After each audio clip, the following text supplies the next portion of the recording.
Tayo sa sa Tanay Rizal, sa Palpitate Tanay Rizal, yung mayroong overlooking kainan, kapihan dito. Yan. Yan guys, ito yung sa branch ng Palpitate. Punta kayo rito, ganda rito. Yan. Anong karusada guys. Ano, palusong yan. Ito na may palusong yan. Bilipit ito. Ganda. Guys, pakasolim dito, tahimik na tahimik guys.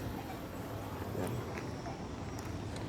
Yan guys, yan yung Palpitate, yung nandun sa taas na yun, nakikita na yun ang Palpitate Cafe, Palpitate Cafe. Isa roto ng branch, isang branch na ng Palpitate dito sa Tanay. Yan, mapaakit ang sakyan dito.